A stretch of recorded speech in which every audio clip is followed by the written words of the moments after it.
નમસ્કાર મિત્રો, પ્રકરણ નંબર 13 એમાઇન સંયોજનમાં છેલ્લે આપણે સંયોજનોની બેઝિકતા અંગે ચર્ચા પૂર્ણ કરી હતી. હવે એક પ્રાથમિક, દ્વિતીયક અને તૃતીયક ત્રણેય એમાઇન HNO2 એટલે કે નાઇટ્રસ એસિડ જે છે, નાઇટ્રસ એસિડ તેની સાથે 10, 20 અને 30 ત્રણેય એલિફેટિક એમાઇન એની પ્રક્રિયા અલગ અલગ નીપજ આપે માટે એ પણ એની એક પરખ કસોટી છે. તો એના આધારે પણ આપણે પરખ કરી શકીએ HNO2 નાઇટ્રસ એસિડ. મિત્રો, તમે જાણો છો એ પ્રમાણે કે NaNO2 સોડિયમ નાઇટ્રાઇટ વત્તા HCl આ બંનેની પ્રક્રિયાથી HNO2 વત્તા NaCl પ્રાપ્ત થાય. આ તૈયાર મળે નહીં, પણ જે તે સમયે પ્રક્રિયા દરમિયાન પ્રક્રિયા મિશ્રણની અંદર જ આપણે NaNO2 અને HCl જે છે એ એડ કરી અને આપણે નિર્માણ કરવો પડે. આજે આપણો નાઇટ્રસ એસિડ જે છે, નાઇટ્રસ એસિડ એ અહીંયા પ્રક્રિયક તરીકે વર્તે છે. હવે એની પ્રાથમિક એમાઇન સાથેની પ્રક્રિયા જોઈએ. પ્રાથમિક એમાઇન એ પણ એલિફેટિક એટલે RNH2 સાથે પ્રક્રિયા કરવી છે. તો મિત્રો, RNH2 સાથે HNO2 એટલે કે નાઇટ્રસ એસિડ જે છે એ પ્રક્રિયા કરશે. પ્રક્રિયા થાય એટલે આપણને ROH આલ્કોહોલ નિપજ પ્રાપ્ત થશે. બરાબર છે. સાથે સાથે ડાઈ નાઇટ્રોજન છૂટો પડે અને સાથે સાથે પાણીનો અણુ પણ મુક્ત થતો હોય. વાસ્તવમાં HNO2 જે છે એને આપણે N11OH વડે દર્શાવી શકાય. આનું વિઘટન જુદી જુદી રીતે શક્ય બને. ઘણીવાર NO2 અને H+ સ્વરૂપે છૂટું પડે, NO2 અને H+ સ્વરૂપે. ઘણીવાર OH- અને NO+ સ્વરૂપે છૂટું પડે છે. બરાબર છે. તો અહીંયા જે રીતે ઘટક જોડાય એના આધારે આપણને નિપજ પ્રાપ્ત થતી હોય છે. તો મિત્રો, અહીંયા જે છે એ R સાથે OH સ્વરૂપે ઘટક જોડાઈ જશે. બાકીના જે નાઇટ્રોજન, જે ડાયનાઇટ્રોજન જે છે એમાંથી આપણને N2 સ્વરૂપે નિપજ પ્રાપ્ત થાય અને બાકી વધેલા H2O સ્વરૂપે પાણીનો અણુ છૂટો પડતો હોય છે. આ આલ્કોહોલ બનવાની ઘટના તમને પ્રાથમિક એલિફેટિક એમાઇન માટે જોવા મળશે. આ 10 માં જોવા મળશે, જ્યાં આપણે આલ્કોહોલ પ્રાપ્ત થયો. આલ્કોહોલ. આની પહેલા મિત્રો આપણે એક અપવાદની વાત કરી નાખી હતી કે ભાઈ મિથેનોલ હોય તો આપણને આ નિપજ નથી મળતી. ખાસ ધ્યાનમાં રાખજો. મિથેનોલ હોય તો HNO2 સાથે જ્યારે આપણે પ્રક્રિયા કરીએ છીએ મિથેનોલની, ત્યારે આપણને નિપજ જે છે એ જે મળવી જોઈએ એના કરતા અલગ મળે છે. યાદ કરો. બરાબર છે. તો એના માટે થઈને આપણે એમ કહેતા હતા કે CH3ONO. બરાબર છે. એટલે ONO પ્રકારની નિપજ મળે. સાથે સાથે ડાયનાઇટ્રોજન જે છે એ અને 2 times H2O પણ મુક્ત થાય. પણ અહીંયા સામે 2HNO2 યુઝ થતા હોય એટલે આ જે છે એનું નામ છે મિથાઇલ નાઇટ્રાઇટ.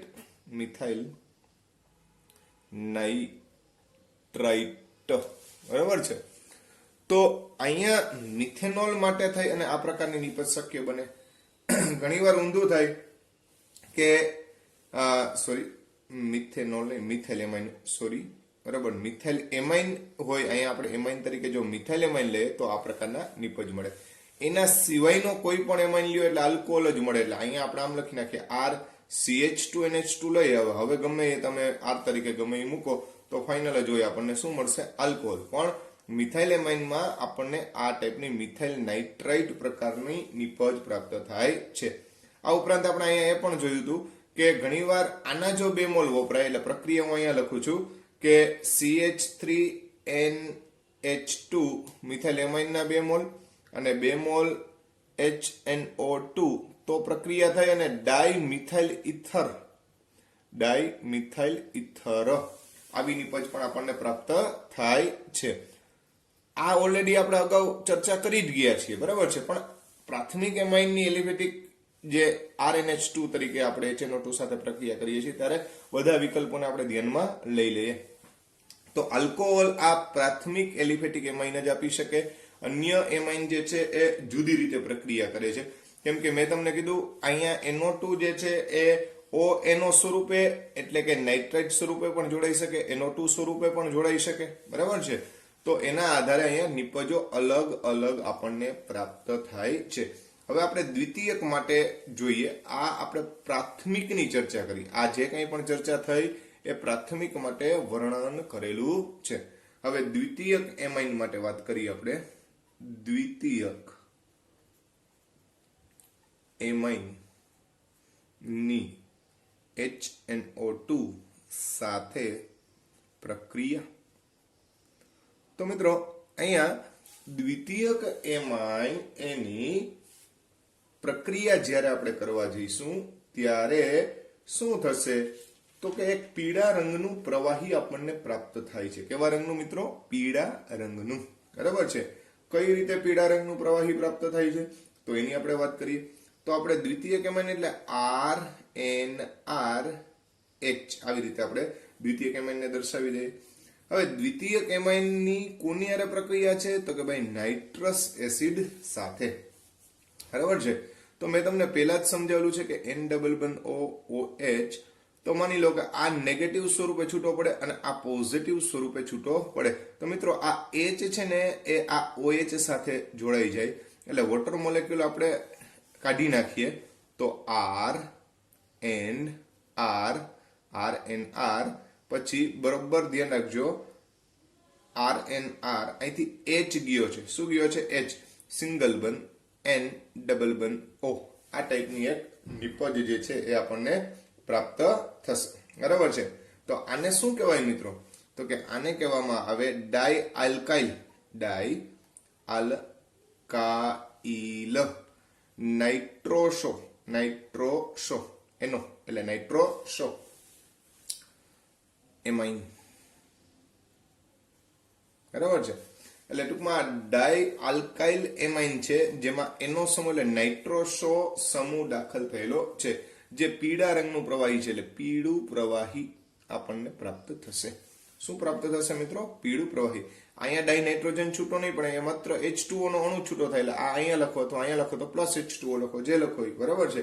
તો આ રીતના આ પ્રકારની ઘટના જે છે એ પીળું પ્રવાહી આપે એટલે આપણે ટેસ્ટ થઈ શકે કે આ દ્વિતીયક એમાઇન છે એવી આપણને ખ્યાલ આવે. અને એલિફેટિક હોય તોની જ વાત ચાલે છે, બરાબર છે. એરોમેટિક ની આપણે આ બાબતે ચર્ચા કરતા નથી. આ પ્રક્રિયાને લિમ્બરમાન રિએક્શન, બરાબર છે, અથવા લિમ્બરમાન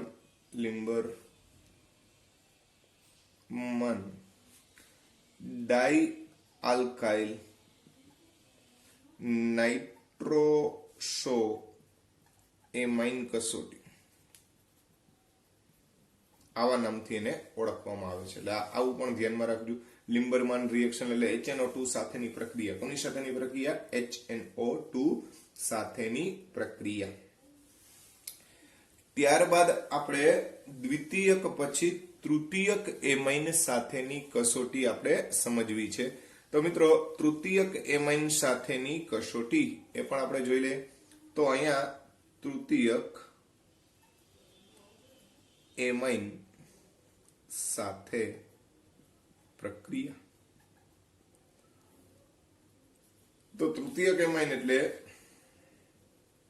RNR વડે આપણે એને દર્શાવી દઈએ. આની આપણા HNO2 સાથે પ્રક્રિયા કરી નાખીએ, બરાબર છે. હવે મિત્રો અહીંયા ખાસ ધ્યાનમાં રાખજો તો કે ભાઈ અહીંયા H પ્લસ અને NO2 માઇનસ સ્વરૂપે આનું વિઘટન થાય, બરાબર છે. એટલે આ પોતાના અબંધકારક ઇલેક્ટ્રોન યુગ્મ જે છે એને આપી દેશે. તો અહીંયા એક આ ટાઈપનું ઘટક નિર્માણ થાય. હું આને R થ્રાઇઝ લખી નાખું, R થ્રાઇઝ NH એટલે આ પોઝિટિવ થયો કે નહીં, અને NO2 માઇનસ નેગેટિવ આયન સ્વરૂપે એની હારે જોડાઈ જાય. ખ્યાલ આવે છે, બરાબર છે. તો આ ટાઈપની એક નિપજ જે છે આપણને અહીંયા પ્રાપ્ત થશે. આને કહેવાય ટ્રાયઆલ્કાઇલ એમોનિયમ નાઇટ્રાઇટ NO2 છે એટલે નાઇટ્રાઇટ, આ NO2 છે, બરાબર છે. NO3 હોય તો નાઇટ્રેટ કહીએ, પણ આ નાઇટ્રાઇટ સંયોજન પ્રાપ્ત થશે, જે પ્રવાહી પાણીમાં દ્રાવ્ય પ્રવાહી છે, બરાબર છે. એમાઇન પાણીમાં દ્રાવ્ય છે. એ જ રીતે તૃતીયક એમાઇન પ્રમાણમાં તમને ખબર છે કે હાઇડ્રોજન બંધ પ્રમાણમાં ઓછા બનાવે એટલે એની દ્રાવ્યતા પ્રમાણમાં કેવી ગણાય, ઓછી ગણાય. પણ આ જે ઘટક બનશે ટ્રાયઆલ્કાઇલ એમોનિયમ નાઇટ્રેટ જે છે એ પાણીમાં સુદ્રવ્ય છે, તો બહુ સારી રીતે દ્રવ્ય થઈ શકે. તો મિત્રો અહીંયા પ્રાથમિક, દ્વિતીયક અને તૃતીયક એમાઇન જુદી જુદી રીતે પ્રક્રિયા કરી અને જુદી જુદી નિપજો આપે છે. બાકી આપણી જે ટેક્સ્ટ બુકની પ્રક્રિયાઓ જે છે એને આપણે બધાએ ફોલો કરવાની છે. એક એમાઇન સંયોજનમાં આપણે એનિલિન જે છે એમાંથી આપણે જ્યારે બીડીસી બનાવીએ, બીડીસી એરોમેટિક સંયોજનમાં N2+ અને Cl- જે છે એટલે બેન્ઝીન ડાયઝોનિયમ ક્લોરાઇડ ક્ષાર, આમાંથી બધી નિપજો જે છે એ શક્ય બને છે, બરાબર છે. ટેક્સ્ટ બુકમાં ખાસ ફોલો કરો બધાય કે જુદી જુદી પ્રક્રિયાઓ જે છે એ આમાં શક્ય બને છે.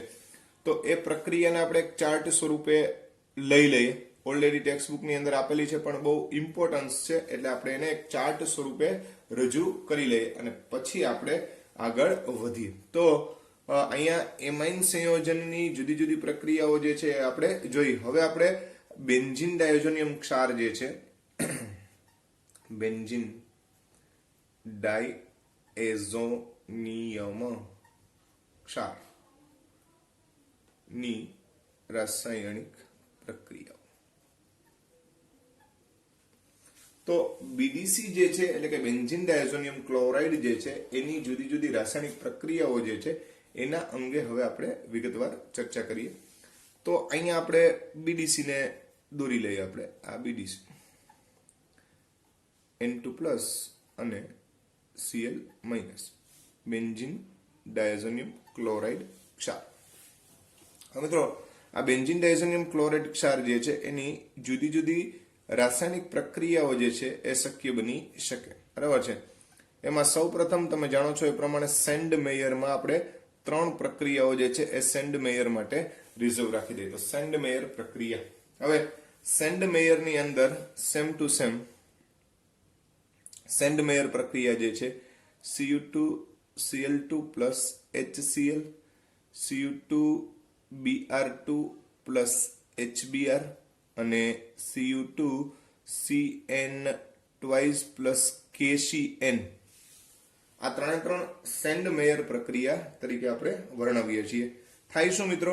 તો કે આ Cl જે છે, આ Br જે છે, આ Cn છે એ બેન્ઝીન ચક્ર ઉપર વિસ્થાપિત થશે એટલે અહીંયા ક્લોરીન આવી જાય, અહીંયા બ્રોમિન દર્શાવી દઈએ અને અહીંયા જે છે આપણે સાયનાઇડ દર્શાવી દઈએ.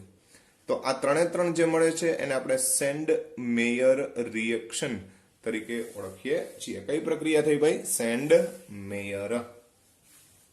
સાથે સાથે ગાટરમાન પ્રક્રિયા પણ લઈ લઈએ તો કોપરની હાજરીમાં HCl સાથે અથવા કોપરની હાજરીમાં HBr સાથે જો પ્રક્રિયા કરાવવામાં આવે તો પ્રક્રિયા થઈ અને અહીંયા ક્લોરોબેન્ઝીન અથવા બ્રોમોબેન્ઝીન બનાવી શકાય.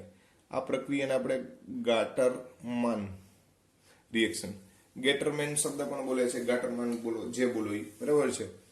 તો આ બધા હેલાઇડ ઉપરાંત અહીંયા સાયનાઇડ સેન્ડ મેયરમાં બનશે. જો તમારે આયોડાઇડ જોતો હોય તો પોટેશિયમ આયોડાઇડ સાથે આને ગરમ કરવાનો, તો આયોડિન જે છે અહીંયા જશે એટલે આપણને આયોડાઇડ મળી જાય. હવે મિત્રો જ્યારે પણ તમે રિએક્શન જોવો છો ને ત્યારે દાખલા કે અહીંયા K પ્લસ અને I માઇનસ છે, તો આ જે ઋણ ઘટક જે છે એ બેન્ઝીન ચક્ર સાથે જોડવાનો છે, આ ધન ઘટક છે આ ક્લોરીન સાથે જોડવાનો છે અને N2 વાયુ સ્વરૂપે મુક્ત થાય. એટલે આખી ઉપનિપજ તમે જોવો ને તો KCl પ્લસ N2 તમને જોવા મળે. એમ દરેકની અંદર એ પ્રકારની ઘટના થાય. અહીંયા CuCl જોવા મળશે, બરાબર છે. તો આ પ્રકારની ઘટના જે છે એ તમને ઉપનિપજ તરીકે મળતી હોય છે. તો આ જે વાત થઈ એ આયોડાઇડ માટેની વાત થઈ, બરાબર છે. તો ક્લોરો, બ્રોમો, આયોડો, આ બેમાં ક્લોરો, બ્રોમો અને આ સાઇનો, આ પેલી 3 પ્રક્રિયા જે છે કઈ પ્રક્રિયા કીધી આપણે? સેન્ડ મેયર કીધી. આ બીજી પ્રક્રિયા જે છે એ ગાટરમાન પ્રક્રિયા થઈ, બરાબર છે. ત્યારબાદ જે આવી એ પ્રક્રિયા પોટેશિયમ આયોડાઇડ સાથે આયોડિનની નિપજ મળે છે. હવે મિત્રો અહીંયા આપણે બીડીસી જે છે એની ફ્લોરાઇડ બનાવવા માટે HbF4 ફ્લોરોબોરિક એસિડ એની સાથે આપણે એની પ્રક્રિયા કરીએ એટલે તમે જાણો છો એ પ્રમાણે કે HCl જે છે એ દૂર થાય ને BF4 જે છે એ અહીંયા પેલા સ્થાપિત થશે, પછી એમાંથી BF3 નીકળી જાય ને ફ્લોરિન જે છે અહીંયા આવી જાય. એટલે આપણે 2 સ્ટેપ નથી દર્શાવતા પણ સીધું તમને અંતિમ નિપજ જે છે એ દર્શાવી દઈએ. તો અહીંયા જે છે એ ફ્લોરોબેન્ઝીન BF3 અને HCl જે છે એ અને N2 જે છે એ છૂટા પડે, એટલે સાથે N2 છૂટો પડે, HCl અને BF3 આ રીતની ઉપનિપજો પ્રાપ્ત થતી હોય. આ જે પ્રક્રિયા જે છે એને બ્લેઝ સિમેન રિએક્શન પણ કહેવામાં આવે. આ ખાસ ધ્યાનમાં રાખજો, બ્લેઝ સિમેન પ્રક્રિયા એવી રીતે પણ એને ઓળખવામાં આવે છે, બરાબર છે. તો આ તમામે તમામ હેલાઇડ પ્રાપ્ત થયા. કેવા પ્રાપ્ત થયા? હેલાઇડ. હવે જો આપણે નાઇટ્રો સમૂહ દાખલ કરવો હોય, શું દાખલ કરવો હોય? નાઇટ્રો સમૂહ. તો એના માટે પણ HbF4 અને પછી NaNO2 એનો યુઝ કરતા હતા, યાદ કરો, બરાબર છે.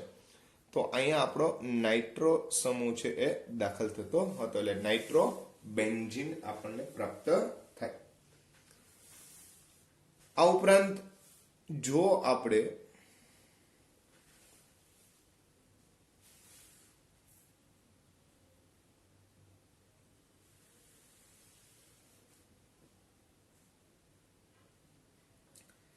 H3PO2 અથવા CH3CH2OH એટલે ઇથેનોલ વડે પ્રક્રિયા કરીએ તો H3PO2 માં વોટર મોલેક્યુલ પ્રક્રિયા કરશે. વોટર મોલેક્યુલમાં H અને O ધ્યાન રાખજો, બરોબર. ઓક્સિજન આને મળશે એટલે એ H3PO3 માં કન્વર્ટ થાય. એક H જે છે એ બેન્ઝીન ચક્રને મળે અને એક H જે છે એ HCl દૂર કરે. તો આપણું અહીંયા બેન્ઝીન ચક્રનું નિર્માણ થતું હતું એટલે બેન્ઝીન બને. સાથે સાથે મેં કીધું એ પ્રમાણે ઉપનિપજમાં એક તો H3PO3 પ્રાપ્ત થાય, ફોસ્ફરસ એસિડ પ્રાપ્ત થાય, ત્યારબાદ HCl મળે અને ડાયનાઇટ્રોજન છૂટો પડે. આ રીતે આ બેન્ઝીનનું નિર્માણ થાય. આમાં ઇથેનોલ છે એનું રૂપાંતર ઇથેનાલમાં થઈ જાય, બરાબર છે. બાકી જે ઘટક જે છે CH3CH2 એમાંથી આ 2 H નીકળી ગયા સમજી લ્યો, તો CH3CHO બની ગયું અને 2 H છે એ પૈકીનો 1 H આને મળે અને 1 H આને મળે, બાકીની ઉપનિપજ સેમ ટુ સેમ રહે. તો આ રીતે ટૂંકમાં આ પ્રક્રિયા પણ તમે વર્ણવી શકો. તો બેન્ઝીન ચક્ર જે છે એનું નિર્માણ થયું. ડાયરેક્ટ જો આપણે પાણી સાથે એને ગરમ કરીએ, H2O સાથે ગરમ કરવામાં આવે તો પાણી જે છે એની હારે પ્રક્રિયા કરે તો અહીંયા H3PO2 ની હાજરીમાં તો અહીંયા H2O સાથે સીધી છે તો બેન્ઝીન બનશે. શું મળશે? સોરી, ફિનોલ મળશે. બેન્ઝીન નહીં પણ ફિનોલ મળશે, ફિનોલ. આમાં H પ્લસ અને OH માઇનસ, એમાં OH માઇનસ છે અહીંયા જોડાશે, HCl અને N2 છે એ છૂટા પડી જાય, બરાબર છે. તો આ રીતની નિપજ આની અંદર તમને જોવા મળે. ત્યાર પછી એની જો ચર્ચા કરવા જઈએ તો માની લો કે આપણે રિડક્શન કરીએ, આ પ્રક્રિયા આપણી ટેક્સ્ટ બુકમાં વર્ણનમાં નથી તો ખાસ ધ્યાનમાં રાખજો. આપણે બેન્ઝીન ડાયઝોનિયમ ક્લોરાઇડનું જો રિડક્શન કરવા જાય SN પ્લસ HCl વડે, બરાબર છે, ટીન અને એસિડ જે છે એટલે ધાતુની એસિડ સાથે પ્રક્રિયા કરવાથી ડાયહાઇડ્રોજન પ્રાપ્ત થાય કે નહીં, તો અહીંયા ડાયહાઇડ્રોજન વાયુ જે છે એ આનું રિડક્શન કરશે. તો રિડક્શન કરે મિત્રો એટલે NH2 પ્રાપ્ત થાય. વાસ્તવમાં આપણો જે આ BDC જે છે એ N ટ્રિપલ બંધ N પોઝિટિવ અને Cl માઇનસ આ રીતે જોડાયેલો હોય. એમાં એક H અને Cl દૂર થઈ જાય, એક H આને આપે એટલે એક બંધ જે છે એ આ પોતાના બંધકારક ઇલેક્ટ્રોન યુગ્મ અહીંયા પ્રાપ્ત કરી લે. તો અહીંયા ફક્ત બે બંધ રહે, બરાબર છે. પછી ફરીથી પાછું બેને એક એક H આપી દઈએ એટલે આ બંધ જે છે એ તૂટી જાય. તો આ રીતે પાઈ બંધનું વિખંડન થાય અને આપણો જે છે એ આ જે છે NH2 જે છે ને હાઇડ્રોજન કહેવાય, ફિનાઇલ હાઇડ્રોજન છે. શું છે? ફિનાઇલ હાઇડ્રોજન. તો આ ફિનાઇલ હાઇડ્રોજન આપણને પ્રાપ્ત થશે. ફિનાઇલ હાઇડ્રોજન. તો આ રિડક્શન પ્રક્રિયા થઈ. કઈ પ્રક્રિયા થઈ કહેવાય? રિડક્શન. આ ધ્યાનમાં રાખજો, ટેક્સ્ટ બુકમાં આ વર્ણનમાં રહેલી નથી, બરાબર છે. હવે માની લો કે આની પ્રક્રિયા જે છે એ તમે C6H6 એટલે બેન્ઝીન સાથે પ્રક્રિયા કરો છો આલ્કલીની હાજરીમાં, એટલે NaOH ની હાજરીમાં, અને ગરમી એને આપી દો તો પ્રક્રિયા થાય અને અહીંયા ફિનાઇલ કેન્દ્ર જે છે એ જોડાઈ જાય, બરાબર છે. તો આ ટાઈપનું એક રિએક્શન જે છે એ જોવા મળે એટલે બે બેન્ઝીન ચક્ર એકબીજા સાથે જોડાઈ જાય. વાસ્તવમાં આને કહેવાય ડાયફિનાઇલ, આને કહેવાય ડાયફિનાઇલ, બાયફિનાઇલ અથવા ડાયફિનાઇલ એવો શબ્દ તમે સાંભળેલો હશે. આ પ્રક્રિયાને ગોમબર્ગ રિએક્શન તરીકે ઓળખવામાં આવે છે. આ પ્રક્રિયાને શું કહેવાય? ગોમબર્ગ રિએક્શન. તો આ પણ આપણા માટે એક નવી પ્રક્રિયા છે, આપણા માટે એક નવી પ્રક્રિયા છે, ધ્યાનમાં રાખજો. ગોમબર્ગ રિએક્શન એવી રીતે એને ઓળખવામાં આવે છે, બરાબર છે. પછી જુદી જુદી ડાય ટેસ્ટ જે છે એ પણ આપણા જે કંઈ પણ અભ્યાસક્રમના આધારે તમે ફિનોલ હારે આની પ્રક્રિયા કરશો તો આપણને નારંગી રંગક મળે છે. પછી એનિલિન હારે પ્રક્રિયા કરશો, બરાબર છે, તો પણ એ પ્રકારનો આપણે રંગક જે છે ટૂંકમાં લાલ રંગક જે છે આપણને પ્રાપ્ત થાય. આ ઉપરાંત પણ બીજી રંગક કસોટીઓ જે છે જેને આપણે એઝો સંયુગ્મન અથવા એઝો ડાય ટેસ્ટ કહીએ છીએ. તો એ ડાય ટેસ્ટ જે છે એની પણ આપણે હમણાં ચર્ચા કરી લઈએ. તો મિત્રો આ જે છે એ BDC ની શક્ય જે કંઈ પણ પ્રક્રિયાઓ જે હતી એના વિશેનું આપણે આ વર્ણન કરેલું છે. BDC બેન્ઝીન ડાયઝોનિયમ ક્લોરાઇડ જે બનાવવા માટે આપણે જે પ્રોસેસ આગળ જોઈ હતી એ જ યુઝ કરવાનો થાય. ત્યાર પછી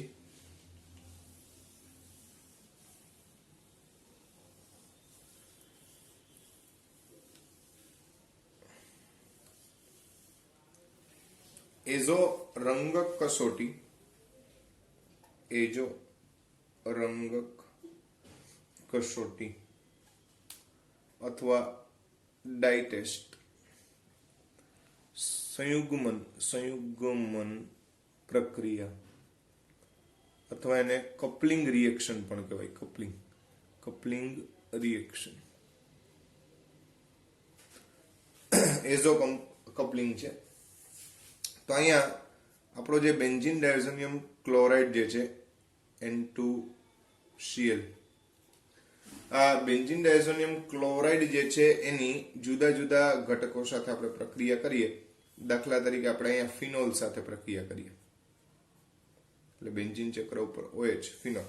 હવે મિત્રો ફિનોલ છે ને એ જનરલી NaOH માં દ્રાવ્ય થાય એટલે NaOH નું અહીંયા દ્રાવણ લેવાનું. આ જેમાં દ્રાવ્ય થતો હોય એ ઘટક અહીંયા લેવાનો.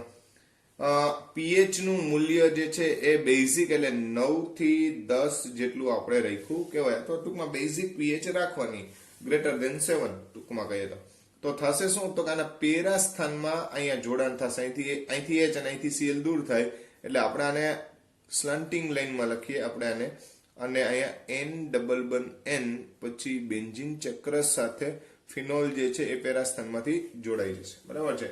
તો આને કહેવાય પેરા હાઇડ્રોક્સી એઝો બેન્ઝીન, આને કહેવાય પેરા હાઇડ્રોક્સી એઝો બેન્ઝીન. જે ખરેખર તમે જોવા જાઓ તો ઓરેન્જ એટલે કેસરી રંગ એટલે પીળો રંગ જ લખીએ, ચાલો પીળો રંગ, બરાબર. ત્યારબાદ આપણે બીજી પ્રક્રિયા જે છે એ એનિલિન સાથેની આવે, એનિલિન NH2. તો એનિલિનમાં પણ આ જ રીતે. હવે એનિલિન છે ને મિત્રો HCl માં દ્રવ્ય થાય. હવે અહીંયા pH છે એ <7 હોવી જોઈએ, એટલે સામાન્ય રીતે pH નું મૂલ્ય જે છે pH જે છે એ 4 થી 5 જેટલી ગણવામાં આવે. અને આ બધી જ ડાયટેસ્ટમાં અહીંયા તાપમાન જે છે ને 0 થી 5 ડિગ્રી સેલ્સિયસ નું રાખવામાં આવે, એટલે નીચું તાપમાન આવવામાં આવે, કેમ કે ઊંચા તાપમાને આ વિસ્ફોટક છે BDC, બેન્ઝીન ડાયઝોનિયમ ક્લોરાઇડ અસ્થાયી છે. N ડબલ બન N બેન્ઝીન ચક્ર અને પછી આ જે છે NH2 અહીંયા જોડાઈ છે, બરાબર છે. તો આ જે છે એ પેરા એમિનો એઝો બેન્ઝીન આ પોતે લાલ રંગની ડાઈ છે, લાલ રંગક, બરાબર. ખરેખર આને કેસરી પીળો અને ખરેખર કેસરી લાલ એવો શબ્દ પણ બોલવામાં આવે, બરાબર. એટલે આ વસ્તુ ધ્યાનમાં રાખજો.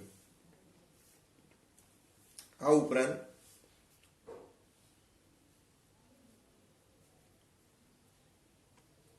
જો અહીંયા H નું વિસ્થાપન 2 મિથાઇલ દ્વારા થયેલું હોય તો આપણે જાણીએ છીએ કે આ જે છે એ NN ડાઇમિથાઇલ એનિલિન છે, NN ડાઇમિથાઇલ એનિલિન.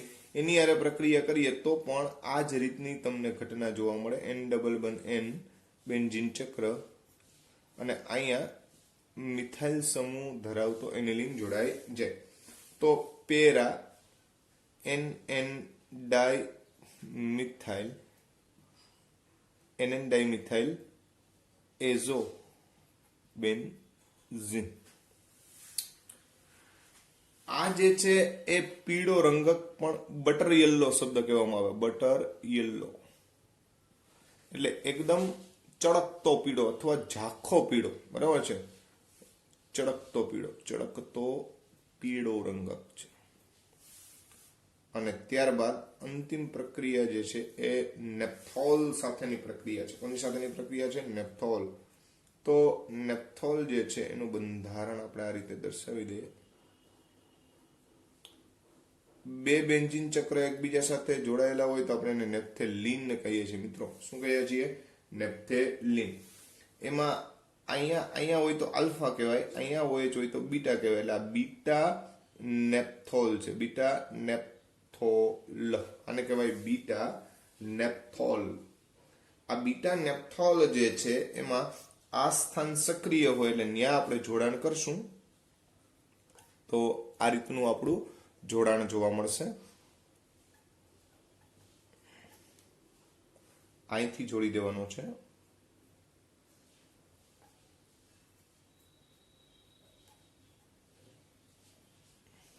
બરાબર છે. આને કહેવાય,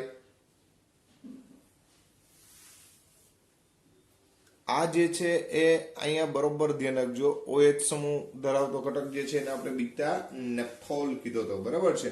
તો અહીંયા થોડુંક નામ બદલી જશે, આ ફિનાઇલ એઝો થઈ જશે. શું થઈ જશે? ફિનાઇલ એઝો બીટા નેપ્થોલ. શું નામ થઈ જશે? ફરીથી બોલું છું, ફિનાઇલ એઝો બીટા નેપ્થોલ, બરાબર છે. જે પોતે લાલ રંગક છે, લાલ એઝો રંગક અથવા લાલ રંગક છે. તો આ રીતે જુદા જુદા ઘટકો અહીંયા જોડાય અને જુદી જુદી રંગ કસોટી આપે.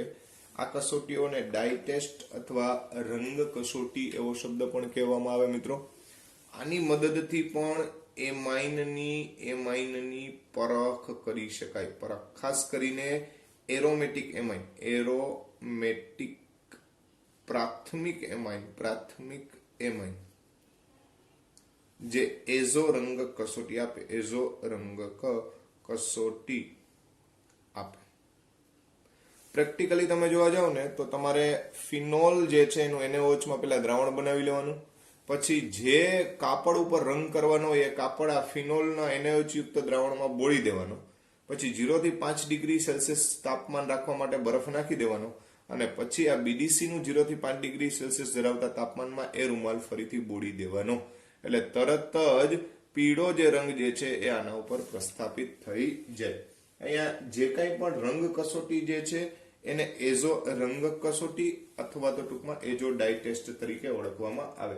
તો મિત્રો અહીંયા એમાઇન સંયોજન અંગેની તમામ જે ચર્ચાઓ જે છે એ આપણે અહીંયા પૂર્ણ કરીએ છીએ. તો આ એમાઇન સંયોજન અંગેની તમામ ચર્ચાઓ અહીંયા આપણી પૂર્ણ થાય છે.